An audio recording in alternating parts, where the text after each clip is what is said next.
Hello, Tonya. Thanks for joining us. Um, so what do you see as the values of the Ashland community? I think you've actually got some of it right there in the question, in that Ashland's very community minded. And that's what I've noticed since I've been here for the last 25 years, is that we believe strongly in taking care of each other and in looking after each other. And that means that kind of shows up in a variety of different ways here in town. And so when we think about things like our food bank and the Ashland Food Project, and things like the work that so many people do to bring resources for our unhoused neighbors and building on affordability and senior services, and all of those things is very much a fundamental tenet of our community. And right alongside that is the belief that we need to care for our children as a community. And the community invests in that and has done so significantly and consistently as long as I've been here. And that shows up in things like us supporting our schools. It shows up in our youth activities levy and the work of the Ashland Schools Foundation, and the fact that we consistently invest in facilities for our schools. And we coach, Little League, and we do all sorts of things for our children to make sure that they have what they need. We see it in extra things that we need. So when the school district didn't have enough money to fix the stadium and make a turf field and fix the track, the community responded and raised the money to go ahead and do it anyway. And so that piece around children is really a really important part of it. We also are seeing much more now in the wake of the death and the murder of George Floyd. What we're seeing is that value around social equity, and what does that mean in terms of caring for the people in our community, and what is that awareness that we need to continue to build, and how do we need to address things that we can't see as easily, like systemic racism and bias and those sorts of things, so that people really do feel welcome here. What else? Clearly the environment is a major value here, and we see that in all sorts of places. The solar on rooftops all over Ashland. Things like the fact that we have the highest number of electric vehicles per capita of any city in the state of Oregon.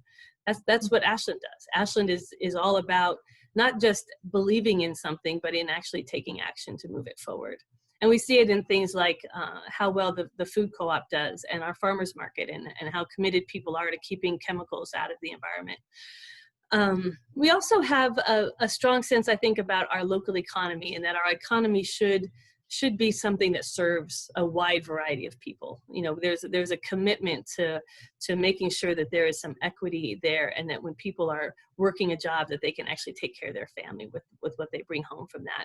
And that kind of rolls out to our local businesses too. And we've seen that really in the pandemic, of local people really focusing hard on trying to buy what they can buy locally so that they can support businesses, especially during this time. But that value was already there even before we started. And then lastly, I think, and I say this because I think it's a little bit different than where I have lived before sometimes, and that is that there is a sense of community accountability.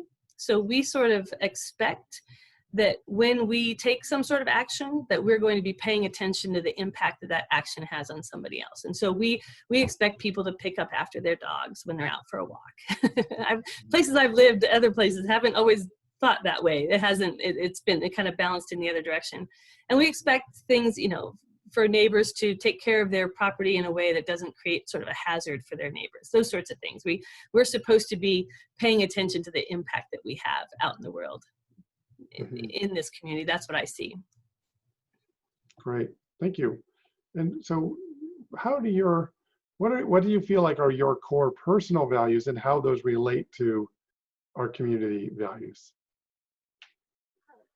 Right at the top of my list, of course, is climate and the environment. I've been working in the environmental field now for over 20 years, with climate specifically, working on climate resilience for the past 12. And so that's a fundamental sort of core tenet of mine. Since my children came home, the question around social equity and racial justice has gotten to be a much bigger issue for me, I would say, in these last 15 years, but particularly as they got to the age where they started to kind of be out in the world as young adults. I think that the what they were experiencing, I think, became a much more clear, I think, to me in terms of the world that I encountered versus the world that they encountered. And so that those issues are front and center for me. About 15 years ago, just before my children came home, I bought a house that had to be moved and moved it into Ashland. And that was an experience in sort of recycling a house and how can I put this home together in a way that is financially within my means, but also does the best for the environment. So what kind of reclaimed materials can I use? What types of appliances should I be buying? I think that all came out of my environmental ethic, my land ethic. And then just the work that I do in the world of climate resilience now, that whole field has moved into a space where we are looking to create solutions that are both ecologically sound and socially equitable, and really in equal part. Whereas initially it was much more heavily weighted towards the environment.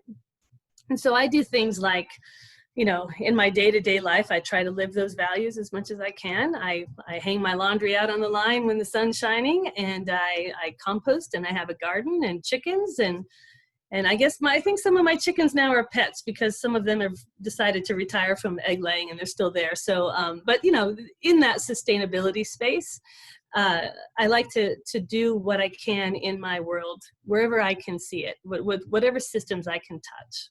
Mm-hmm.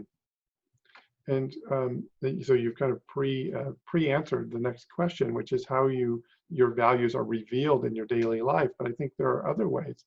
I've heard that you've been living your values of social equity, et cetera, in community life, obviously with your service. But can you tell us more about that?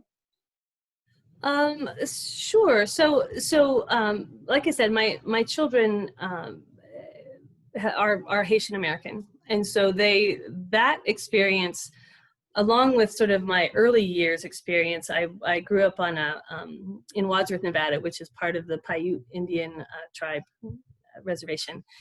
And those experiences have kind of come together for me in my 40s now, in terms of that whole work of grappling with what is my role. How does the world see me? How do I encounter the world in a different way than other people do? Mm-hmm. And what is it that I can do in my role here as a white woman that can help to move that work forward, so that sometime down the line, hopefully not as far down the line as we might think it would be, that consideration won't be something that determines what kind of a life someone can have. Mm-hmm. And so that's it's shown up in a couple of different ways. One way is in, like I say, the work that I do. The program that we've developed is very much equally ecological sustainability and social equity. And then just personally, I've worked to move things forward while I've been on the council around social equity with the social equity and racial justice resolution that we just passed a couple of weeks ago, and doing things to make sure that we keep that progress moving, that it doesn't just become a statement that we make and then action doesn't happen. And so that's been a big focus of mine for quite some time. And then working at the schools. I've interacted with the schools now for many years with my children around how can my kids have not only an equitable experience, but a comfortable one, being that Ashland is primarily white. So that a lot of what I've done up till the point of coming onto the council has been in sort of individual relationships and situations with my children. Thank you. So how do you see those values kind of turning into kind of the next success for Ashland? Like, how do you see Ashland succeeding in the future? What does that look like in your vision? I think if I had sort of one theme around it, I would say it's resilience. And it's not just sort of one type of resilience. It's economic resilience, it's social resilience, it's environment and climate resilience. And often we think about resilience as sort of you bounce back to some previous state. But now I think change is upon us at such a level that we our definition of resilience has to be more like what we talk about in the climate resilience world, which is it's about bouncing forward, or another term that people are using is to build back better. And that's about anticipating what the world is going to be like at some future point, and then building towards that so that we can take advantage of any opportunities that come out of that change. But we can also take actions to reduce any sort of harm that might come out of that change. But it means we have to be much more forward-looking, and we have to be much more specific about what we are trying to do in that world, because we need to take action. You know, if we don't take action, we will be simply the community that comes out of random trends. And I don't think that that's what Ashland wants. Ashland wants to be a vibrant community in the future. And I think we do that. You know, social resilience is all about dealing with that foundation that has major inequities in it right now. And we've seen it in the pandemic, where those inequities in our healthcare system, in our incomes, in who has access to what resources, in terms of systemic racism, we've seen all of those things blow up under the strain of the pandemic. And we're going to keep seeing that as long as those weaknesses exist. And so we need to figure out, what does that mean for a town of 20,000 people? How do we move ourselves forward? And it's the same on our economy. Where are the weaknesses there? What is it that makes us less resilient? How do we build around it? And there's some obvious pieces. We need to be looking at how our visitor economy, we will continue to have a visitor economy, but it needs to be more diverse. We need to be having people come here for a variety of reasons to visit us. At the same time, we need more diverse jobs that are not visitor economy based, right? So it's both of those things. How do we make sure that people have more family wage jobs than what we have right now with so many service oriented jobs? And you know, and the nice thing about that is that a lot of times these things come together. So for instance, renewable energy is a great way to bring in family wage jobs. It also helps us on climate. And if it's done right, it can help on social equity. And so there are, you know, those connection points, I think, are going to be really important as we come forward. You know, in terms of what Ashland needs to do to be successful, we need to find those connection points where a single project or a single focus helps us on multiple fronts. Excellent. Thank you. So do you see any comparable towns in Oregon or beyond who have done this and that we could learn from? And what do you think we should learn from them? You know, it's interesting, especially now in the modern world where we have technology that allows us to share so much easier than we had ever done before. In fact, during the pandemic, I've been thinking, what would that have been like if this had happened, you know, before the age of the internet? What would that have looked like in terms of managing jobs and kids and school and all of this crisis? And a big part of that, I think, is being able to simply share and figuring out where are those places that we can share with other communities. And we already have some of those. So we think about the National League of Cities and then the International City and County Managers Association and the Oregon League of Cities.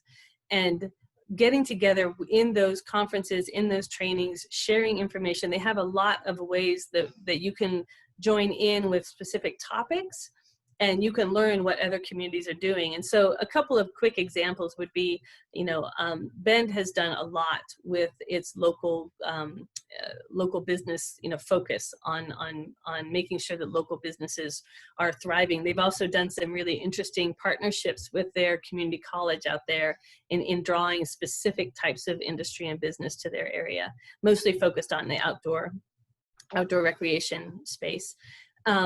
Boulder, Colorado, and quite a few other smaller cities have done a lot of work on figuring out how do they make their downtowns more pedestrian friendly. And I think that Ashland, we're trying to figure out what does that look like. We're experimenting a little bit with the pandemic but what does that look like for that experience of the visitor here in town? And then there are a number of communities of our size that have put in place revolving loan funds so that community members can, put solar panels up on their roof or weatherize their home or do other things that are good for the climate and the environment, but that they wouldn't be able to necessarily afford to do if they didn't have some access to that capital. And so the nice thing about where we're at now is that we can actually pull individual pieces from a variety of different areas. We can see what different strategic plans look like. I've always been impressed with Park City, Utah's strategic plan, because they have a situation where they have a season where they have a lot more people, and then they have a quieter season like we do. And so we can learn a lot from just looking at what other communities are doing through these associations. And the nice thing about the city of Ashland is, in my experience as a counselor, the city's been very supportive of us going and learning and sharing information. So last year I went to the League of Oregon Cities conference in Bend and actually shared what Ashland was doing with its climate and energy action plan, and learned what other communities were doing on climate from that space, and made important contacts and that we've kept using.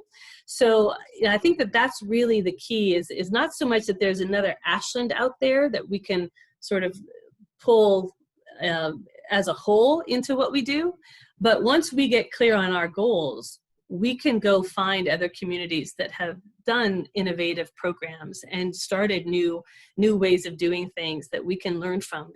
We don't all need to recreate the wheel. Mm-hmm. Excellent, thank you.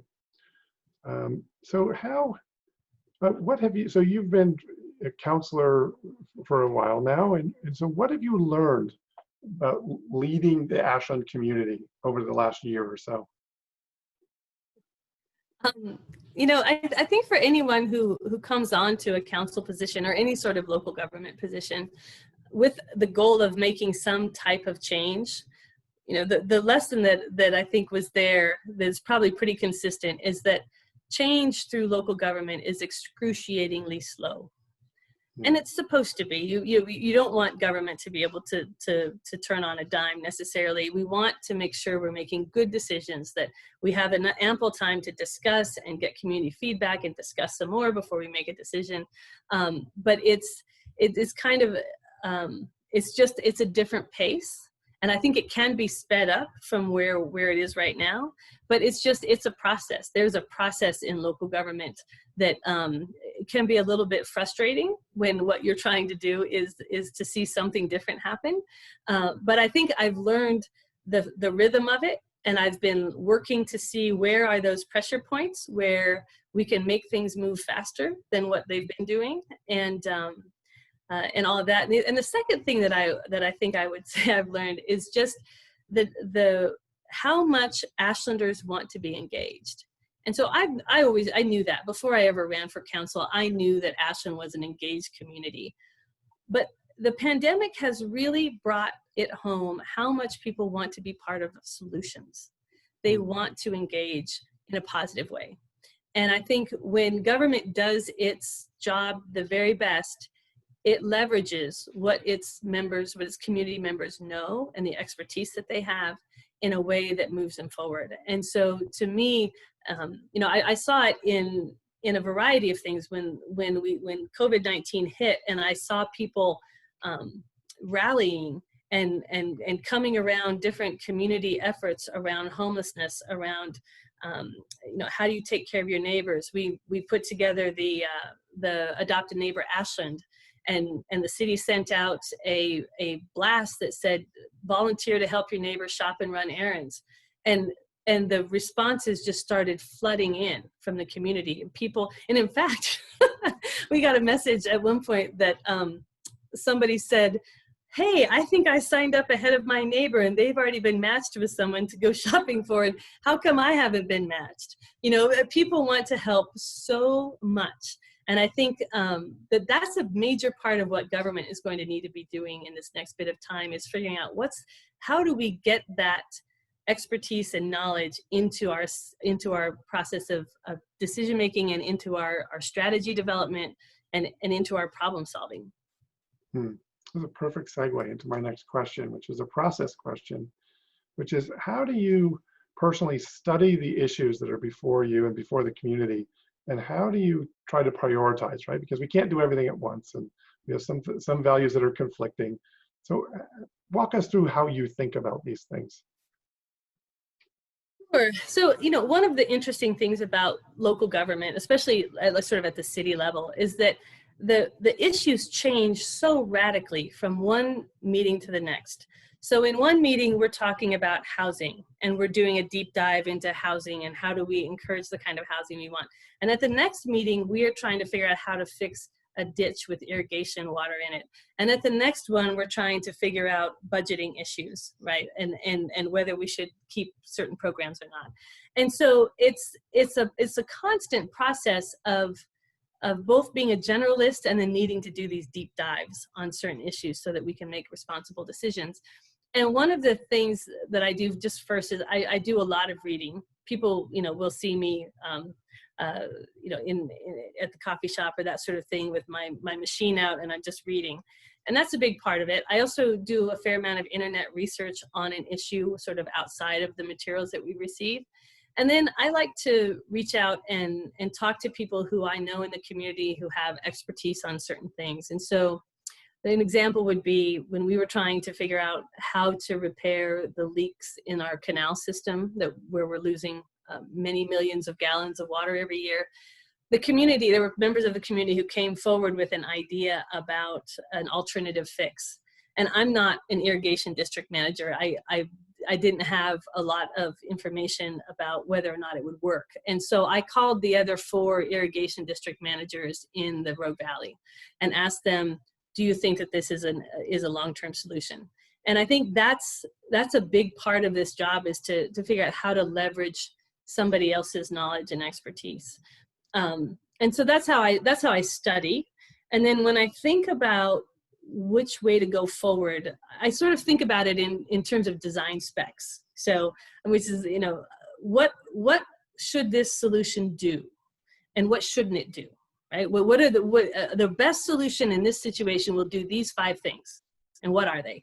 And there are some really consistent pieces of that. So certainly one of them is financial responsibility, especially as we look in the long term. Sometimes there are trade-offs, and if you go too cheap at the front, you pay for it over a longer period of time. And so I tend to want to see what are those longer term investments, especially around infrastructure and those sorts of things. The city makes a lot of long-term investments. So what does the finances piece of that look like? What kind of an impact does it have on people who are already struggling? Are they going to be benefited by it? Are they going to be burdened by it? Are they going to be burdened more than anybody else is going to be? If we're not paying attention to that, some standard solutions can really cause bigger problems for those folks. And then certainly, what is the ecological or climate impact of that decision? Is it moving us forward with our goals as a community, or is it something that is moving us in the wrong direction? And then outside of that, certainly people are writing in and they're sharing information. And that's a critically important part of this. Not so much in the sense that I think, 50 people wrote on this, and therefore, that's it doesn't necessarily have the weight of that. But what I want to know is what's in the letter. What is it that they see that I might not be seeing? What is the consideration, and have I brought it into my thinking? Because what I think, when we make decisions and we make them well and we do our best to have that wide, comprehensive perspective, we have a much better chance of getting a real solution, making a good decision out of it. And we have a much less chance of those unintended consequences, those things that later down the road you say, well, yeah, if we'd only talked to these people, they would have spotted that, right? Mm-hmm. We don't want that. As much as possible, we want to have that information ahead of time. And that's why having Ashland be so engaged is such a good thing for democracy and for our decision-making processes, because I have seen things change with decisions that we've made because people have sent information in and told us about things. And so that all, to me, I think is a really important part of it. But, to the extent that a decision can solve multiple problems or can move us forward in multiple ways, those are the ones I love. And so, I'm always sort of thinking, is there a way we could design this? What is the optimal decision here? And do we have that on the table? That's great. Thank you. So given all that, and thank you for explaining your process, what do you see as the kind of few key issues that we as a community need to be wrestling with over the next few years?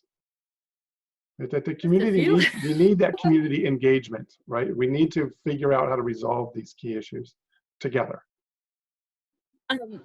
What's interesting is that the one thing we know is that our crystal ball going forward is pretty murky. Mm-hmm. We are going to be facing things that we don't know we're going to be facing at this moment. There are things that are out there, and I'll certainly talk about a couple of those, but part of what we need to be looking at is simply the fact that things are coming at us that we cannot necessarily predict. And so how do we make sure we have the systems and structures in place so that as those come to us, we can deal with them and stay on course for building the Ashland that we want in the future? And that is really all about that engagement process. How do we communicate with our community what is happening? And one of the things that I have heard and some of my frustration since coming on council has simply been that we have not figured out how to get the communication and engagement work done, given that we no longer have a communication director. So several years ago, we decided when the person left, the staff decided not to rehire that because they sort of saw the writing on the wall with the next budget process that position was probably going to go away. So they didn't rehire it, and that makes sense. I understand all of that. But what we haven't done is figured out, without that position, how do we get this work done? How do we make sure that people know what's going on at the city? How do we make sure they know how they can engage and when that engagement is going to be the most meaningful, mm-hmm. right?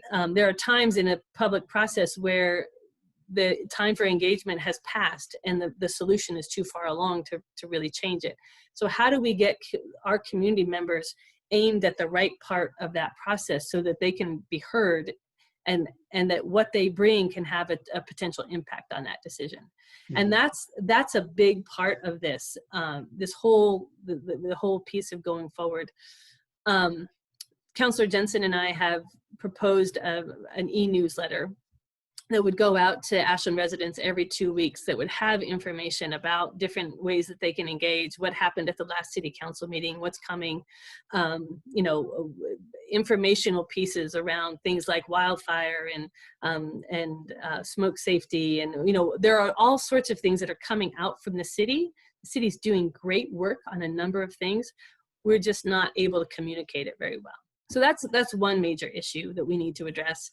Certainly the city's finances is another one. And we saw that in this situation when we had COVID-19 roll in on us, we still don't have a reserve fund of any size. And now we're dealing with a shortfall at the same time that our business community needs help. And we just don't have the resources that we want to have when we're dealing with an emergency like this. Mm-hmm. And so this is sort of the lesson to us. But what that means is that we have to deal with our financial realities. And those realities include things like PERS assessments that have come in from the state because of how our retirement system is set up, extra expenses we weren't thinking we were going to have to pay, and things like our health insurance premiums, which are growing much faster than our tax base can keep up with them. So there are a number of things that are constantly cinching down the amount of money we have to work with. And that means we have to have some community conversations about what matters to us the most. What are we going to do about those things? And then with the pieces maybe we can't afford to fund through city government, how do we get those done? Because we still want to get those done. I don't know what those are going to be coming out of that process, but I can guarantee that there are people who really care about them. And that's why the city has kept sort of making it work, crunching and crunching and crunching, is because these are important programs. Mm-hmm. But we need to figure out how to get them done in a way that allows us to build a reserve as we come out of this COVID emergency and get on stronger footing. And then, lastly, that it comes back to this sort of social and climate resilience and economic resilience piece. And that is, does the city know what its role is on a number of things? So we know that we're not the only ones responsible for addressing homelessness and climate change and reducing wildfire risk. Businesses, organizations, residents, we all have a part to play. But the city right now is not clear on what its part is and where the best leverage is for what the city can bring. And so we need to get clear on that by working with community partners so that we know what is our piece of this and maybe what are the gaps? What are the gaps that are there that we need to be working with community partners to fix and to fill? And so, those are the important pieces, I think, that will help us make decisions that make the best use of the resources that we have. Great, thank you. Let's see. So in those big issues, what do you see? What do you anticipate the kind of trade-offs? Right, because we're not going to be able to do it all, right? There's going to have to be this balance. And what do you see as some of those tensions built into that set of issues? Yeah, that's a good question. A large amount of the tension comes in around funding. So if money were no object, a lot of these tensions would go away. But in fact, money is an object, it's a big object. And so we have to figure out, how do we prioritize and how do we leverage, really? And they show up in a couple of different ways. So, one tension is simply that we don't want to pay more in taxes, but we do want these programs to be done. And everybody has a slightly different or vastly different priority of what those extra programs are that they want to see done. So that's a major part of this. But when we look at certain specifics, even across things that are widely held, so our community is very strongly for climate action and for affordability. We want a variety of diverse people to be able to live in Ashland. So when we are looking at, say, new buildings and code requirements for new buildings, from a climate standpoint, we want those new buildings to at least be facing south, if not to have solar panels on them. We want high energy efficiency values for the appliances that are in them. We want great insulation, right? All of this is making a nice, tight, energy efficient house. We want electrical setups so that people can plug in electric cars. We want all of those things. Those all cost more money than doing it a different way, especially if if you have to really move around how you're siting on a site. And so if we're trying to make housing more affordable, but we're putting things in place that make it more expensive, then we have to figure something out. And unfortunately, I think too often we say, well, we have to pick one or the other. Whereas I think there is a lot to be said about how do we finance this? What are the mechanisms by which we can actually front load those costs, but not have them land on the first people who move into those homes? What are the ways that we can marry those two things together in a simple and sort of elegant way, as opposed to allowing them to be kind of in opposition to each other? And then we also have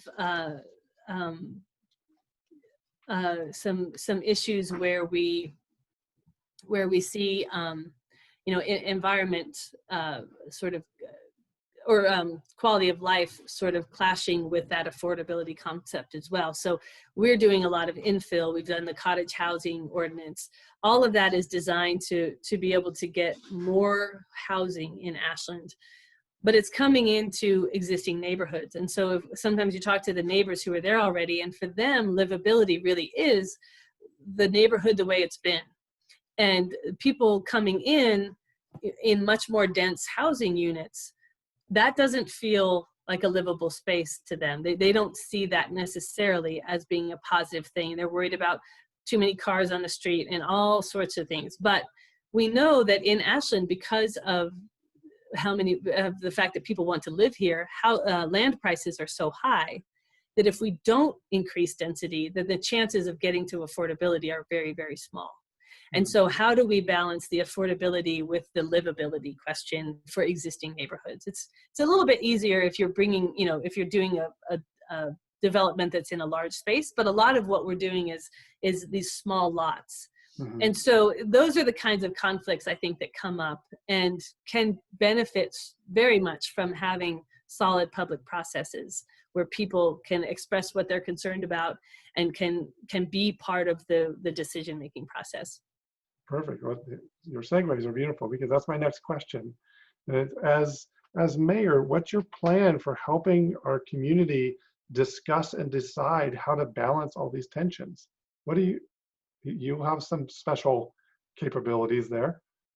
How do you see Well, doing that? it is interesting because in my day job as working to help communities build climate resilience, part of what we do is help them have these very difficult conversations.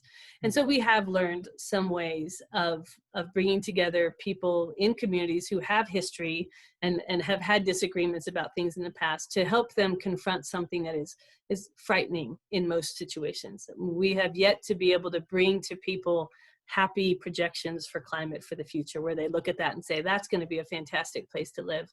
It's scary, and it's hard in many ways, but there are techniques for figuring this out. And now we have so many different options in front of us. Certainly the first thing I think we need to do is to deal with the communications piece, the information that's coming out from the city. We need to get it to where it is easier to digest. We shouldn't be expecting people to come to the website to find information out or to track it that way. And so that e-newsletter or something like it, I think, is a really important piece. Something that's quick, something that people can scan and they can dig in deeper if they see something that they're interested in, but that they can really stay abreast of what's happening at the city. That's one piece of it. Outside of that, we need to do a fair amount of planning. And it kind of comes back to some of those goals around things like homelessness and affordability and climate change and an all age friendly community. We need to be working with community partners, and there are strategic planning models that don't take 18 months. That, we did one, I helped facilitate one for the climate or the Wildfire Safety Commission prior to coming on, or just as I was coming on as the council member, where we did that in 2 sessions. We got a really solid set of what does this commission want to do. We can do that with those bigger issues in the community so that we're all pulling in the same direction. And that piece is going to be critical.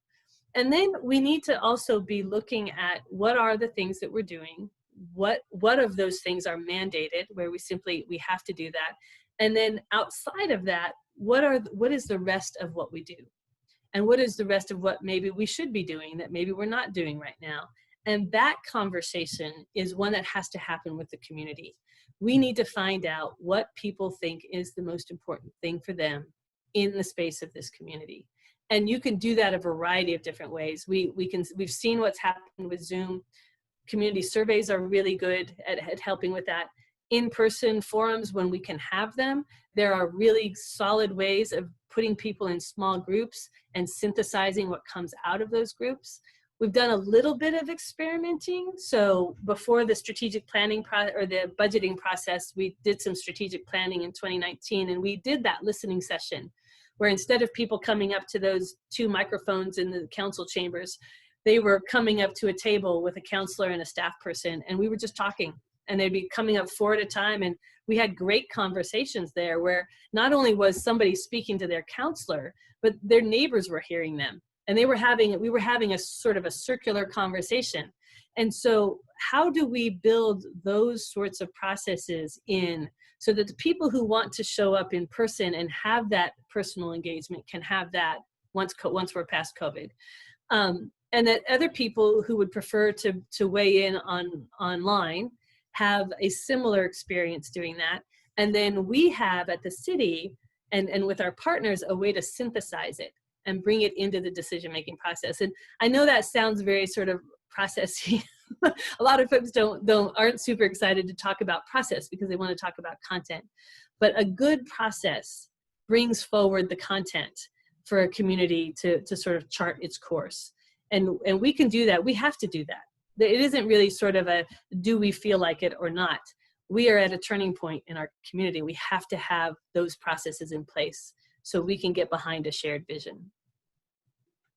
Thank you. You just gave exactly the reason why I structured these interviews the way I did, because we don't know what's coming, but I know that we need to have a process well-developed and relationships well-developed in this community to be able to address whatever is coming down the pike at us. If we can figure that out, then we'll figure out what the content of the decisions are. So, well, Tonya, thank you so much for your service and for this time that we've had together. I really appreciate everything, and best of luck. Stephen, and thank you for putting this together and giving me the opportunity to answer your questions. They're solid questions, and I think sometimes we get too tied up in the smaller, in the individual issues that come up. But I think now is a time for us to be thinking in sort of that bigger picture, more holistic space. So thank you for bringing these questions forward and for giving me the opportunity to talk with you today. Of course. Thanks so much. All right, take care.